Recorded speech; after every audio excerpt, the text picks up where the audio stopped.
Welcome to the podcast. It's the magical holidays. Time for Joe watching 60 Christmas movies in 60 days. Why, you might ask?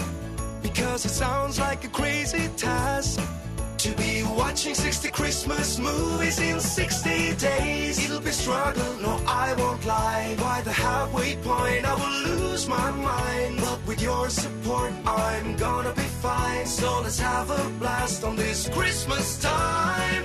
Join me now and let's find out about today's Christmas movie. Was it good or bad? Happy or sad? Is there another dead mom and dad? Let's get to it with no delay. It's your old pal Joe and he's happy to say welcome to Joe watches 60 Christmas movies in 60 days. How's it going, everybody? It's me, it's your old pal Joe, and welcome to Joe Watches 60 Christmas Movies in 60 Days. This is episode 22. There's no special math to tell you that 22 is 1/5 of the way across or 2/3 of the way. No, it's just episode 22. That's what we're dealing with here. Just a regular old episode. Nothing fun about it.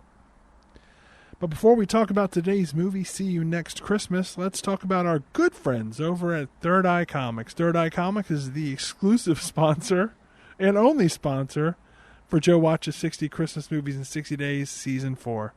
Without them, the season wouldn't exist, so you can thank them by visiting them online at thirdeyecomics.com to find out if maybe there is a store near you where you can shop, or visit shop.thirdeyecomics.com and buy all of your needs there, whether it's comics, graphic novels, vinyl toys, pop culture t-shirts and the like. You can get some gaming equipment there, board games, role-playing games, or maybe even a vinyl record or movie. They cover all your needs, so shop.thirdeyecomics can help you out. And if you do support them, tell them Joe sent you so they know that they're supporting me and then my friends are supporting them. Let's talk about today's movie, See You Next Christmas.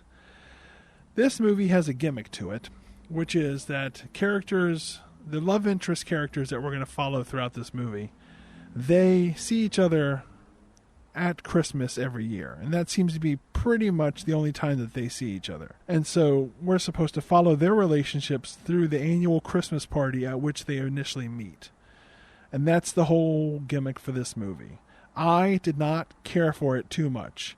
It is not terrible, but the characters the characters are written in a way that makes the writers seem like they thought they were much more interesting and funny than they actually are. It's like seeing somebody who's really strong lift a big, heavy thing. And you're like, yeah, it's cool that you did that, but it's more just like you really wanted me to know how strong you are. And a lot of the dialogue in this movie just feels like them wanting to show off how clever they are, instead of it feeling like real dialogue coming out of a character's mouth. But that being said, it wasn't the worst. It was fine. We open with a rocking Christmas song that takes us through the opening credits. The credits are fun. They're very original. It's a collection of old footage of people celebrating Christmas with animated effects added to them, like a snowflakes or a Santa hat placed on somebody's head. And then we get a sign that says, Year 1. This segs into a woman sitting in her car talking to her mom on the phone. This is our main character, Natalie. She promises she doesn't mind going to the party alone, and she's not going to. No, and it's not because she's going to meet somebody there. She's just going to go hang out with her family or her friends, whatever. She didn't say that line. That's why I didn't know how to word it. But you get the gist. She's just going to the party to have a good time. She's not going there with any ulterior motives about meeting some guy. And then we jump over to the party host. This is Natalie's cousin Annie and her partner Tom. Natalie arrives and find out she's a little early to the party, but not the only early one. Another guy shows up almost immediately thereafter, and he's odd. His name is Doug. He's very weird and immediately starts eating all the food that they have. And this is what I'm talking about. Doug is a quirky character. His quirk is that he likes to eat the food.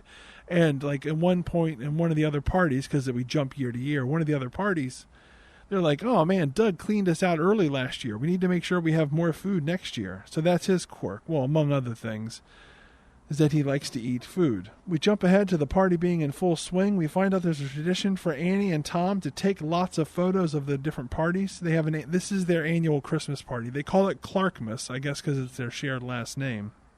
They're a married couple. We see a display of photos from prior year parties. And then I write in my notes, okay, I'm 7 minutes in, and this movie is far too quirky for me. Basically, every character outside of the main four are weirdos. Like, for example, there's a character named Logan, who ends up being one of our four main characters. But the point is, this is how he introduces himself to Natalie. They're both wearing Christmas sweaters, and he says, looks like I'm not the only one who got the ugly sweater memo. And this is like that weird, like half insulting, half funny type of introduction, because his character and him are just really funny. She replies by figuring out he's Logan, the outspoken friend of Tom. And I think outspoken in real life and in this movie might be code for awful. We see Logan and Natalie chatting, and it feels like the writer was smiling while he wrote all of their dialogue. They sort of flirt and end up making out in the bathroom, but then the smoke detector goes off. Tom says, checking the oven, there's nothing in the oven, but the smoke keeps pouring out of the oven. Everyone runs out of the party, leaving Logan and Natalie to quote-unquote escape out of the bathroom window. Afterward, Logan and Natalie continue to hang out and end up bickering and breaking up after a very short time together. As I write in my notes in all capital letters, there is too much dialogue here.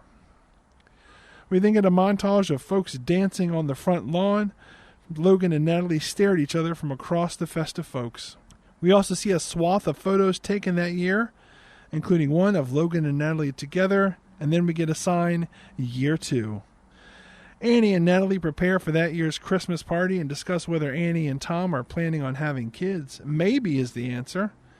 Then their first guest outside of Natalie arrives, and it's Logan. He forgot to bring ice to the party, so Natalie and Logan reluctantly go to the grocery store to get ice together. She's pissed that he won't bring up their previous meeting. She's even seen him around town, and it felt like he was avoiding her. He acts like he doesn't know what she's talking about, which only pisses her off more.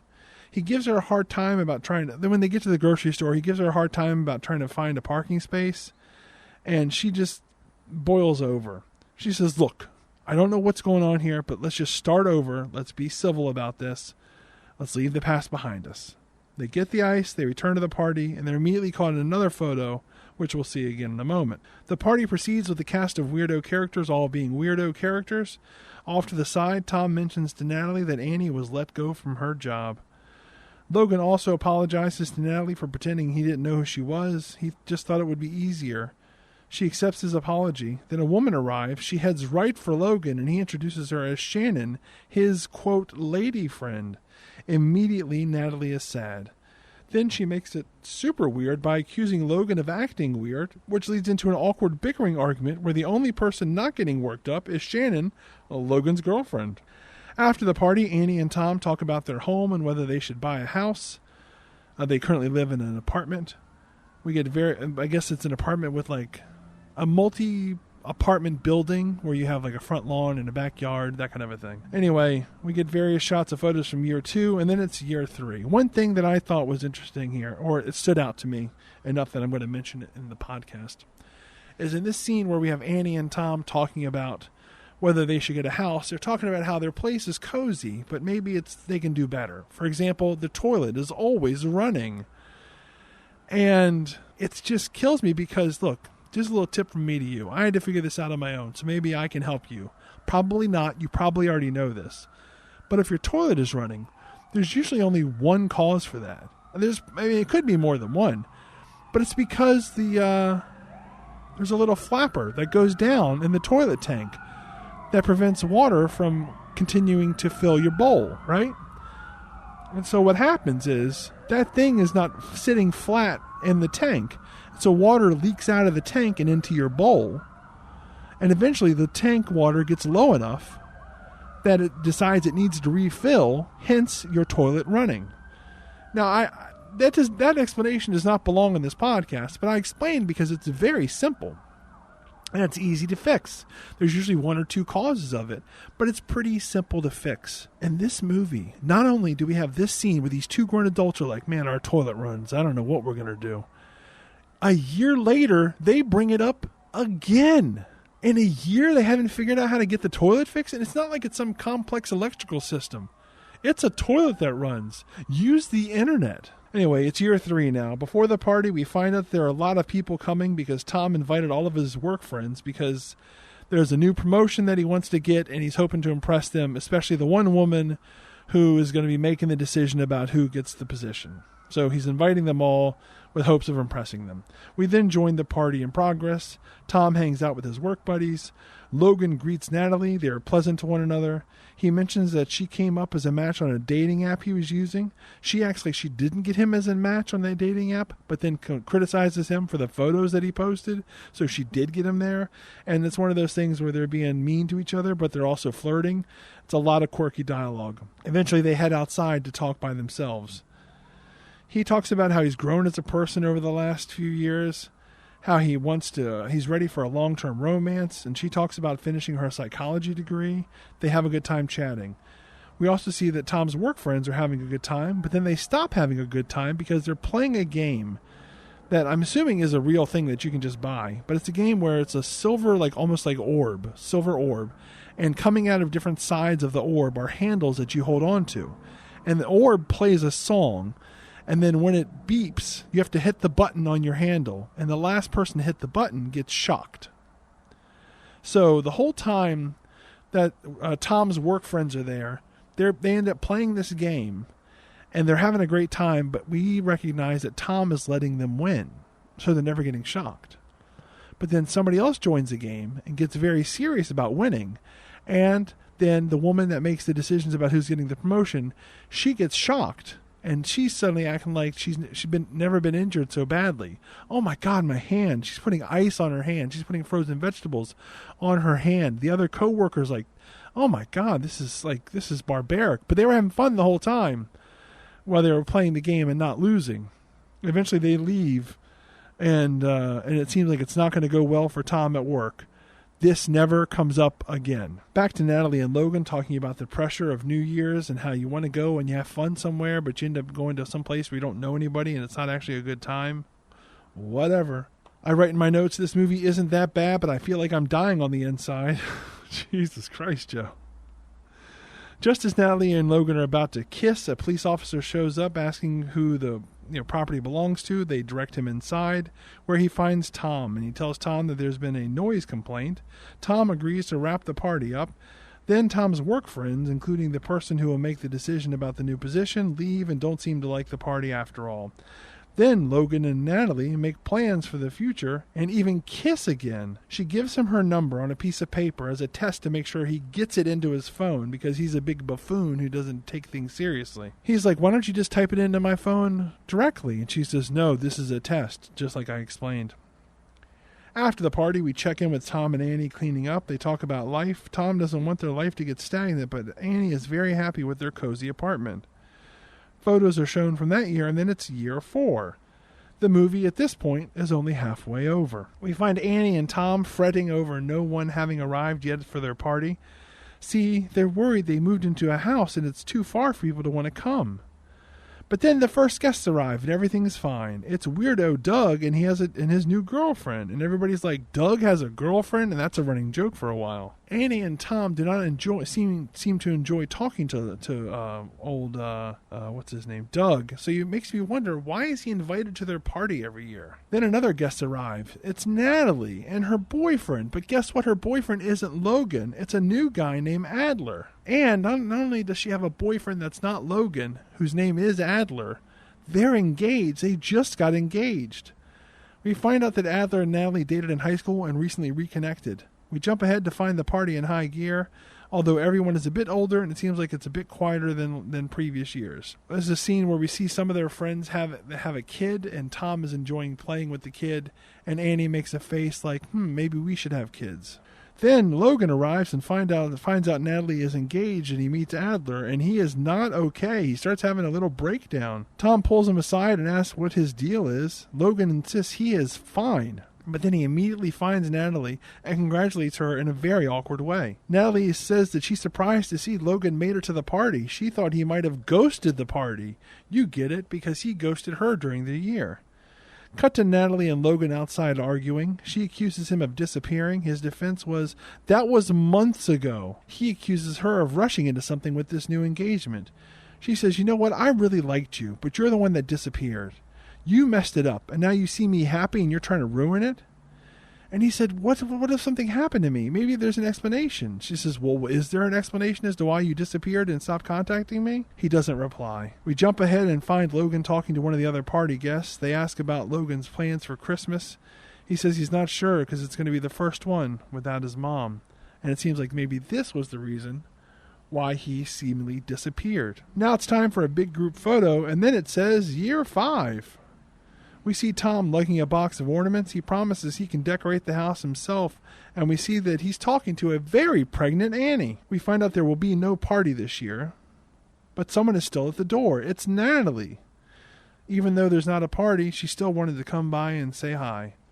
She checks in with them and then breaks the news that she called it off with Adler. She tells the sad tale of how it happened just as they were flying to visit his parents. She then starts crying when she mentions that she still has to tell her parents. Natalie then helps Tom decorate, and we get a scene with just Natalie and Annie where she makes Natalie feel better about her breakup. Eventually, Annie gets a contraction. This leads to Tom and Natalie timing them while Annie relaxes. Tom mentions that Logan stopped by recently to help put the crib together. Tom mentions that Logan's seeing someone. Natalie isn't sure how to take this because really she was seeing someone until just recently. We cut to the three of them relaxing in bed as Natalie takes a photo of all three of them. One of the photos that they take is snapped when Annie is in mid-contraction, so it's pretty funny. Year 6. Annie prepares hors d'oeuvres. They have their baby now. The baby's name is Eloise. The party starts, then Natalie arrives. They get a group photo together. They get that photo taken care of right at the beginning of the party. We get lots of party scenes. And then Logan arrives. There's an awkward scene with him and Natalie, but it's mostly fine. I'm really tired, I write in my notes. Eventually we get a scene where Tom roasts chestnuts and they start exploding outside because they forgot to cut them open before they started roasting them. Outside, Natalie catches up with Logan. We find out that he bought a condo in the fall. Big step for old Logan. He says he's sorry things didn't work out with Adler. And this is when I start getting annoyed because the movie doesn't really understand its own trope or its own gimmick. So Logan is like, I heard about your breakup with Adler. I'm really sorry that happened. And presumably, Logan hasn't seen Natalie for over a year. But the thing is, that breakup, it occurred over a year ago as well. It was before the last Christmas party, or non-Christmas party that year. And he's talking about it like, I'm really sorry to hear about your breakup.